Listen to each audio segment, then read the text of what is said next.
सबसे पहले दुनिया को शांति और मानवता का संदेश देने वाले तथागत भगवान बुद्ध, संत गुरु रविदास जी, संत कबीरदास जी, गुरु नानक देव जी, ज्योतिबा फूले जी, शिवाजी महाराज, साहूजी महाराज, सावित्रीबाई फूले जी, फातिमा शेख जी, नारायण गुरु, पेरियार रामास्वामी नायकर जी, डॉक्टर बाबा साहेब अम्बेडकर जी, माता रमाबाई जी और मान्यवर कांसीराम साहब के चरणों में कोटि कोटि नमन करते हुए आदरणीय भिक्खु संघ और सबका नाम लेने की बजाय मंच पे आसीन सभी सम्मानित अतिथिगण और सामने बैठे हुए सम्मानित उपासक उपासिकाओं सभी को क्रांतिकारी जय भीम। मैं वहां की बजाय सीधे यहाँ से बात करना चाहता हूँ।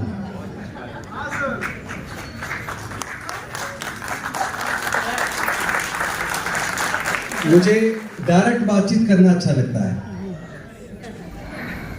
जैसा जोसेफ जी ने शुरुआत की, जैक्सन जी ने, तो उन्होंने बाबा साहेब का जो कानून के क्षेत्र में, आर्थिक क्षेत्र में, सामाजिक क्षेत्र में जो काम किया वो सारा उन्होंने बताया। और उसके बाद राजे जी ने पूरा डॉक्टर बाबा साहेब अम्बेडकर और साहू महाराज के बीच का संबंध और बहुजन समाज को हक अधिकार दिलाने के आंदोलन का किस तरह दोनों में तालमेल से आगे बढ़ा उसको बताया। तो मैं उस पर नहीं बोलूंगा, जो वो बोल चुके हैं मैं उस पर नहीं बोलूंगा, लेकिन मैं ये जरूर बोलूंगा कि जैसे सब लोग स्वागत कर रहे हैं कि इन्होंने मंत्री पद त्याग दिया बाबा साहेब के मिशन के लिए, बुद्धिज्म के लिए, मैं आपसे पूछना चाहता हूं ये मंत्री पद दिया किसने था?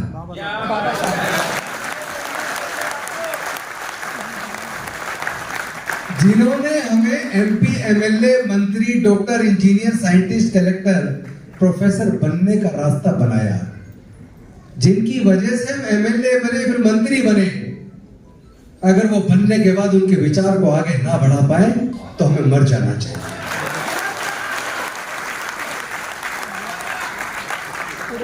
क्या हर बार 131 सांसद जीत के नहीं जाते?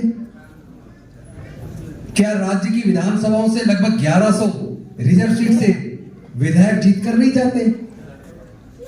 क्या वो जीतने के बाद जिस काम के लिए डॉक्टर बाबा साहेब अम्बेडकर जी ने हमारे लोगों को विधानसभा और संसद के अंदर भेजा, क्या वो लोग ईमानदारी से अपनी जिम्मेदारी निभा रहे हैं?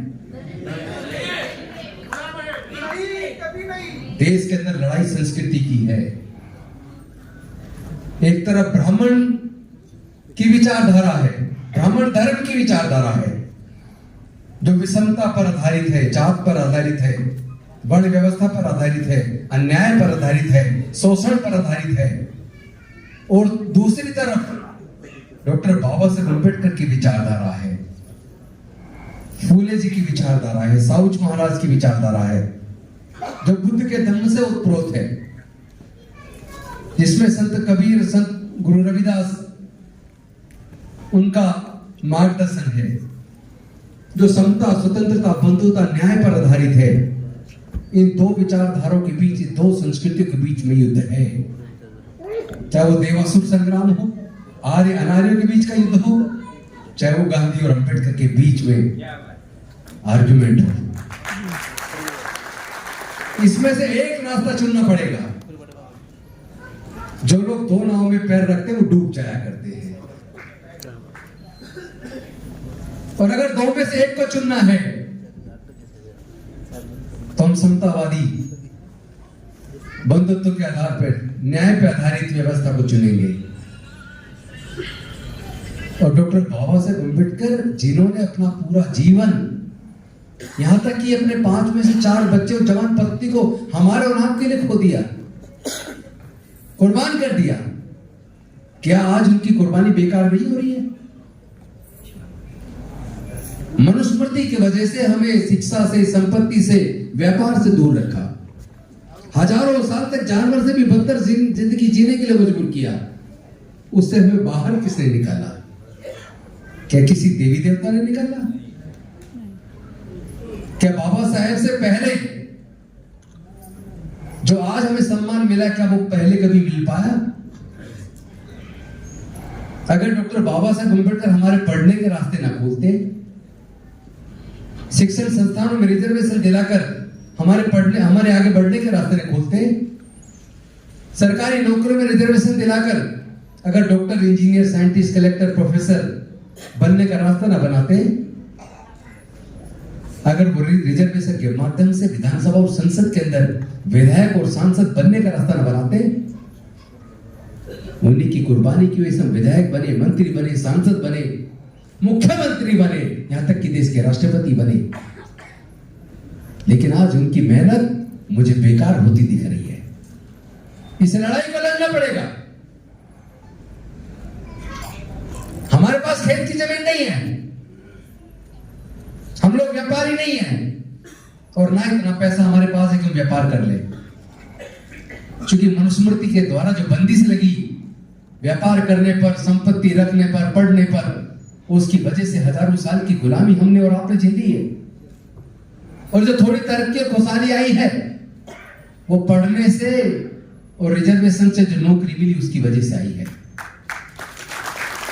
मैं सही कह रहा हूं, गलत कह रहा हूं? लेकिन ये रास्ता खोला किसने था?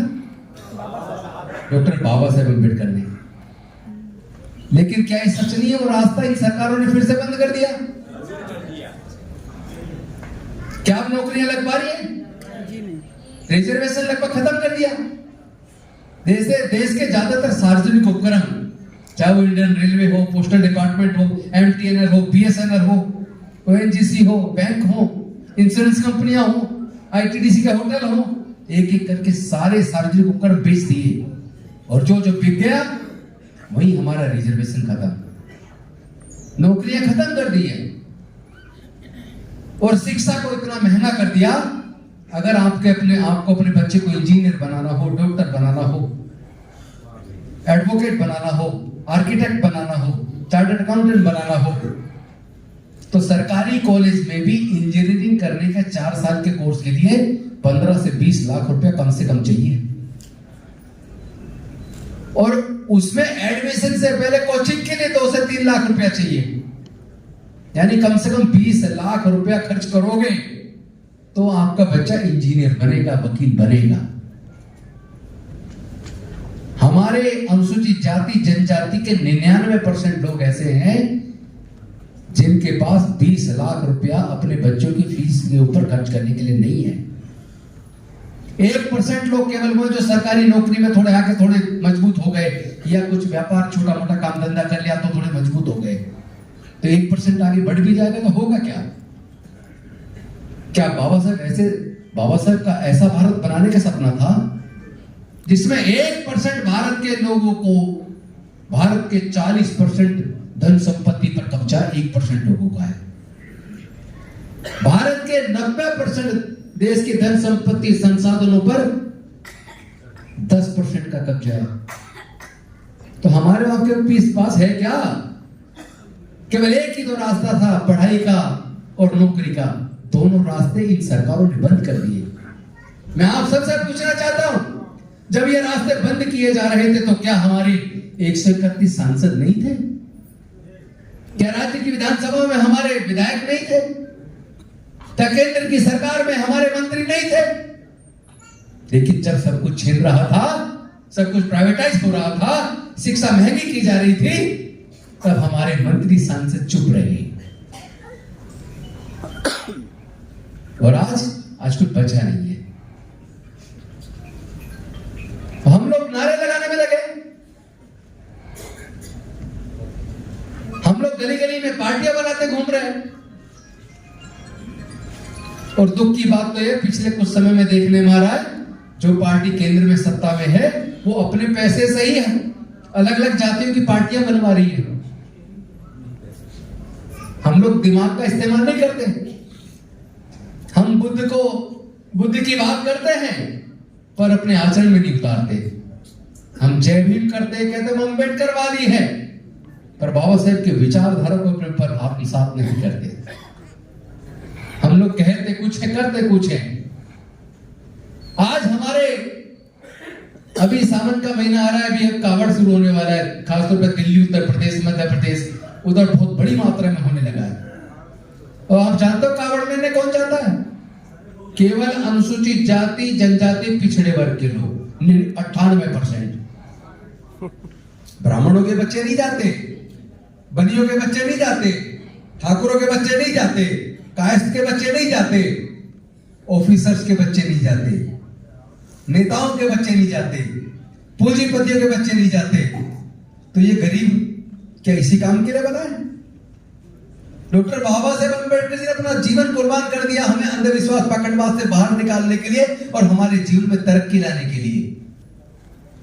लेकिन जिस गुलामी के रास्ते से डॉक्टर बाबा साहेब अम्बेडकर बाहर निकालना चाहते थे, हमारे ये अनुसूचित जाति, जनजाति, पिछड़े वर्ग के लोग उसी गुलामी के रास्ते पर दोबारा अंदर जा रहे हैं, धंसते जा रहे हैं। समाज को कौन जागरूक करेगा? नेताओं को क्या पड़ी है? बस किसी भी तरीके से एमपी एमएलए बन जाओ। मैं कहता हूं एमपी एमएलए छोड़ो, देश की राष्ट्रपति बन गई द्रौपदी मुर्मू, लेकिन मंदिर में नहीं जाने दिया। इससे पहले देश के राष्ट्रपति थे रामनाथ कोविंद, उनको भी मंदिर में नहीं जाने दिया। फिर भी अकल नहीं आ रही। अरे जिस जगह तुम्हारा अपमान हो ऐसी जगह तुम जाते ही क्यों हो?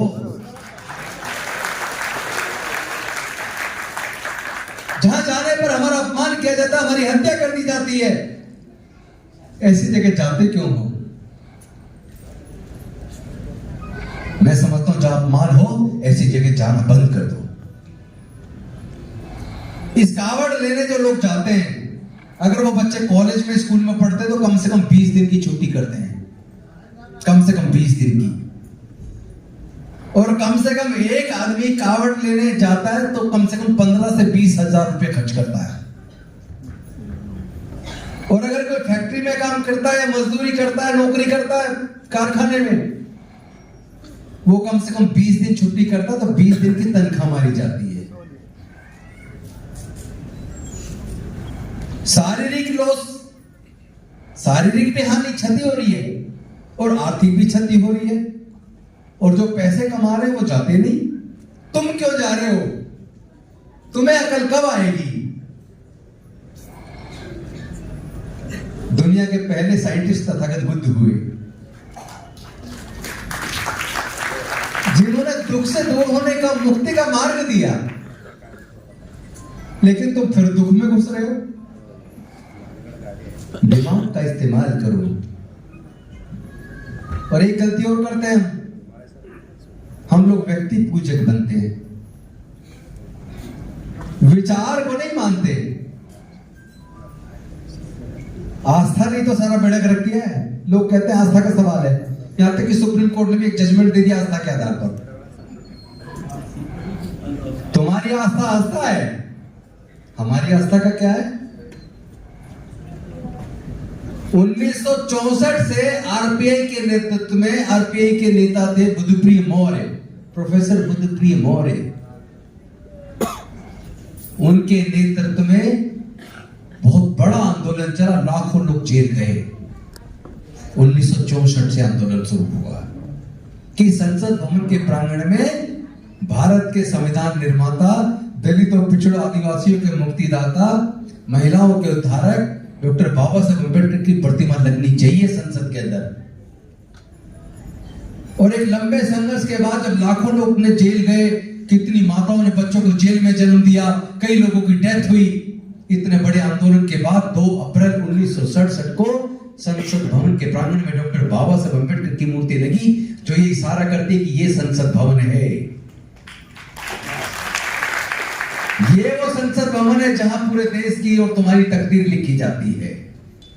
अपने बीच से ऐसे लोग को जिता के यहां भेजो जो समाज का दुख दर्द समझते हो, जो समाज के लिए काम करते हो। लेकिन हमने ऐसे लोग भेज दिए जो गुलाम हो गए, गूंगे बहरे बन के बैठ जाते हैं। माताओं बहनों की इज्जत लूट रही है, भाइयों का कत्ल हो रहा है, हमारी बस्तियां जलाई जा रही हैं, लेकिन वो संसद के अंदर जुबान नहीं खोलते। शिक्षा महंगी करके शिक्षा छीन ली, सरकारी नौकरियां खत्म कर दी, लेकिन वो चुप रहे। वो समय आने वाला है कि वो संसद में जाने लायक भी नहीं बचेंगे, सब खत्म हो जाने वाला है। इसलिए इस लड़ाई को लड़ना होगा,